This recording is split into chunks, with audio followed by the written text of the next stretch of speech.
So the transfer window is officially closed. Arsenal have made all the business now ahead of this new season. We're here to rate the transfer window out of 10, guys, and also give my overall opinions, my honest thoughts on Arsenal's transfer window. We're going through the incomings as well as the outgoings as well, and giving it an overall rating towards the end. Don't be afraid to get into the comments, guys, and leave your ratings down below and your overall thoughts about the window. Let's get into things, guys. As always, smash that buttons up. We greatly appreciate it. If you are new, make sure you do subscribe. We're on the road to 9,000 subscribers. But anyway, let's get into it right now. I'm going to start with, of course, the outgoings with Arsenal because we did end up selling quite a few players.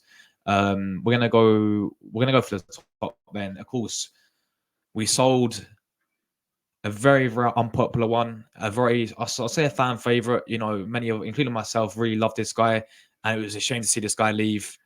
But ML Smith Rowe, of course, joined Fulham on 31 million euros transfer fee.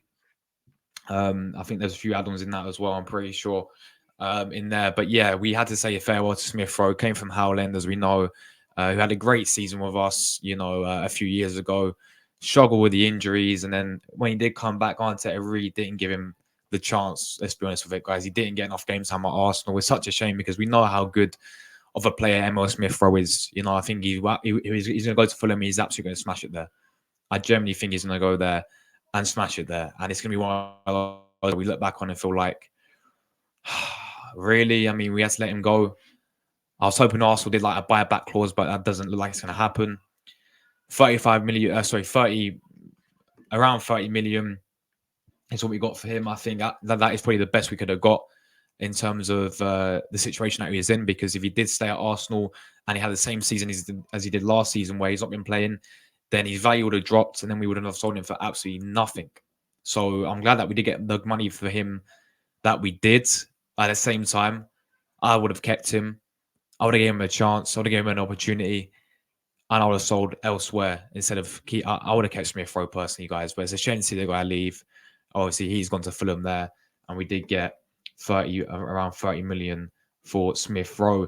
And then Eddie Nketiah, of course, went to Crystal Palace, another London club, another one who had to go, another one where I was sitting there thinking, yes, good business from Edu. He's got rid of the player that had to go. It's as simple as that, really. Eddie Nketiah was 100 grand a week, repping number 14 shirt. You know, just wasn't going to be good enough for Arsenal Football Club whatsoever, for being honest with it. Yeah, I mean, the guy, again, inconsistent performances. He's came in and he's had some good games here and there. We all remember last season where he batted a hat-trick against Sheffield United. You know, against Man United, he scored twice that season against Chelsea. So he's had good moments at Arsenal, but if you're being honest, it was time for him to move on, 100%. And once again, another good move for him. From obviously going Crystal Palace, another London club. He's staying in London, going to, with all due respect, a side who don't have that much pressure than Arsenal do to deliver. Yeah, simple as that. I mean, he's on too high wages. He had to go for me, and I'm happy that we moved them on. So Eddie Nketiah goes to Crystal Palace, and then of course we sold Aaron Ramsdale to Southampton. Another one who is a shame because I think he's a very good goalkeeper, but he had to move on, guys. He had to move on with the whole situation. I know what people were saying about we could have got more money for him. I do agree. But, you know, this is what it's like when Arsenal sell players. You know, we just simply cannot sell players at all. We simply cannot sell players. So it is what it is. But Ramsey had to go again. Another great move for the player. You know, he's going to get game time. You know, he's going to work his way into the squad. He's going to be a lot more inconsistent. Inconsistent. He's going to get a lot more consistent game time playing for Southampton. And it's a shame, but the goalkeeper situation had to be sorted. And I think, you know, Ramsey had to move on. Otherwise, for the benefit of his career, him sitting on the bench with Arsenal was going to do him no good whatsoever. So I think he's a very good goalkeeper, and I think he's going to do really well there at Southampton. And then obviously we got rid of some players on loan as well as free transfers. So El Neni obviously said farewell. He went to Al Jazeera. Sorry, I'll pronounce the name. Arthur Aquano went to Wrexham on the free transfer, a goalkeeper for Arsenal. Albert Samuel Lokonga went on a loan deal to Sevilla. Norm Tavares went to Lazio on a loan deal. Carl Hine, again, Real evaluated on a loan deal. Fabio Vieira, we sent out on loan back to the club that we brought him for. We paid 35 million to sign him, and we obviously sent him back on a season long loan deal to Porto. Reece Nelson on deadline day, of course, just a straight loan deal to Fulham, and Cedric, we just completely just said goodbye to, and yeah, he went there. So we raised 82 million in total. This is in euros, guys, whatever that is converted to pounds. So yeah, we spent this coming from transfer market. We raised around 82 million euros for the players that we got rid of. Some of them loan players, sorry, they have obligations to buy on their loans as well, so they'll be definitely going. But yeah, we had to get rid of Nelson as well. To be honest, like a loan deal for him just to get him game time because he's never going to get that at Arsenal. Vieira as well. I'm still not fully convinced on him. Let's see what he can do at Porto.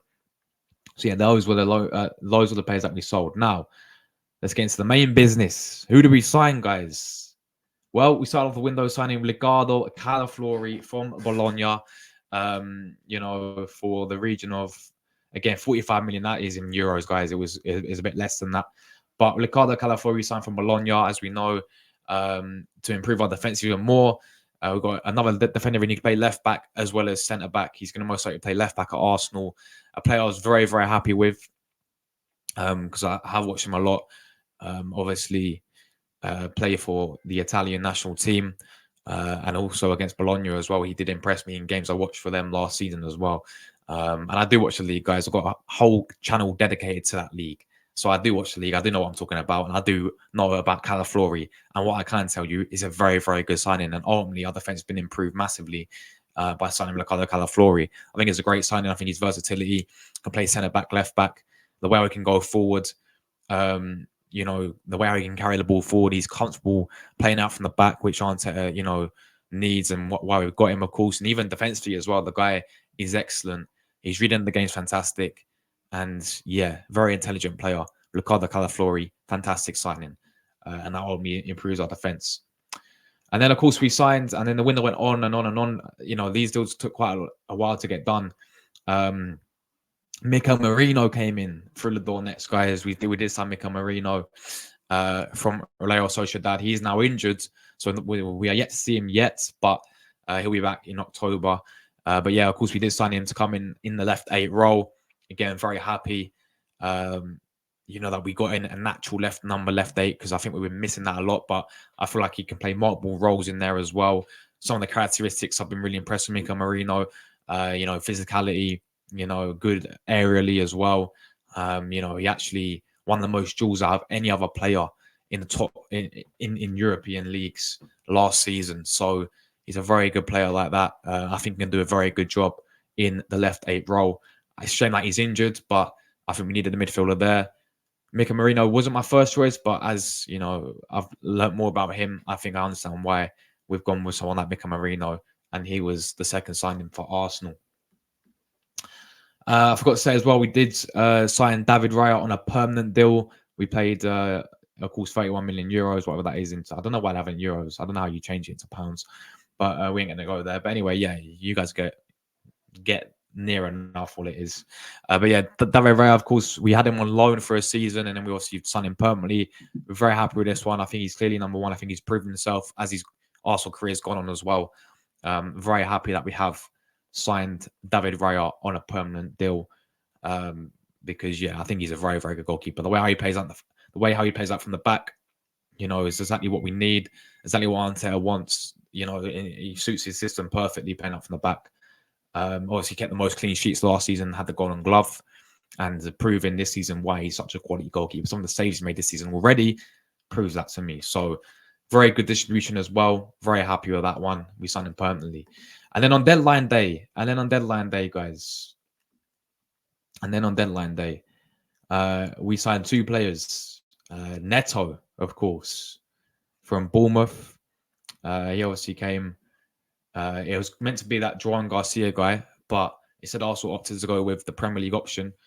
A loan deal as well, straight loan deal for season-long loan for Neto from Bournemouth. He did full former Valencia, former Barcelona player. And we decided to sign him. And he's cup tied. So he's not even playing until January, probably, guys, in the FA Cup, which is perfect to see there. But anyway, Neto obviously came in, backup goalkeeper. I'll take it. It's not one we sit there and say, wow, what a signing is it? It's a signing. It's, we needed a backup there. Ramsdale left. Neto's going to come in. I know he's cup tied, but of course, if anything does happen to Raya, then, touch wood, it doesn't. But if he does get injured, then it's going to have to be Neto who steps up. So, yeah, obviously he came as a backup there. And then we were also signed a very controversial one, Raheem Sterling on deadline day, guys. Very controversial one where if you would have asked Arsenal fans, on deadline, before the window, when we ended the season, oh yeah, Arsenal in the transfer window, we're going to end up signing Raheem Sterling. You would have got called a clown. Everyone would have laughed at you, so you ain't got a clue. But yeah, we have signed Raheem Sterling from Chelsea, and I just hope and pray. I mean, the guy can play across all the front three. I don't think he's a bad player, as I mentioned. I know he's getting older, but I don't think he's a bad player. He has been on the decline. I just hope that we can get the Raheem Sterling from Manchester City. Of course, Arteta worked with him in the past as well. So yeah, let's hope Arteta can get the best out of Raheem Sterling. And he's a loan deal as well. He's a season on loan deal, no permanent deal there. He took a pay cut on his wages as well. So overall, I'm not too fussed about that, guys. What we're missing, the striker. We're missing the striker. And this is, for me, why the window gets decreased for me massively in terms of the rating. Yeah, because we miss out on the striker at the end of the day. And I'm look, my overall window is a 5 out of 10. I'm just being real with it. And the reasons why is because partly, I agree. I think Edu's done well in selling players that he didn't get. Had to go.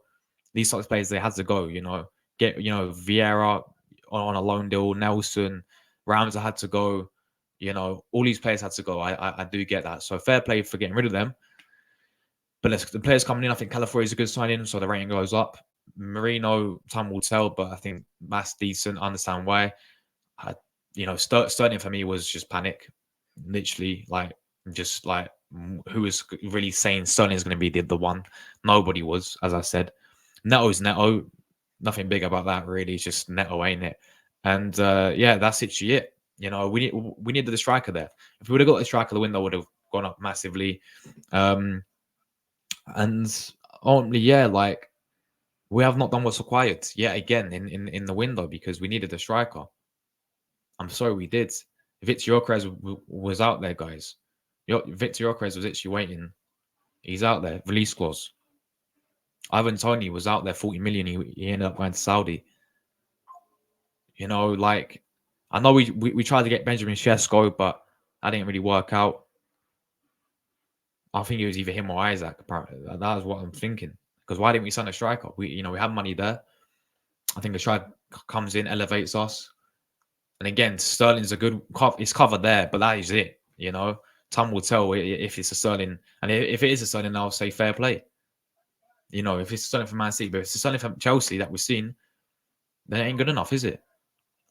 So I think there's been some good signings in there, some good players, but getting rid of some players is good, but I think we needed more. And therefore, it's going to get a 5 out of 10. Let me know your ratings down below, guys, over the transfer window. And thanks so much for tuning in, everyone. I'll see you guys in my next one. Come on, you Gunners.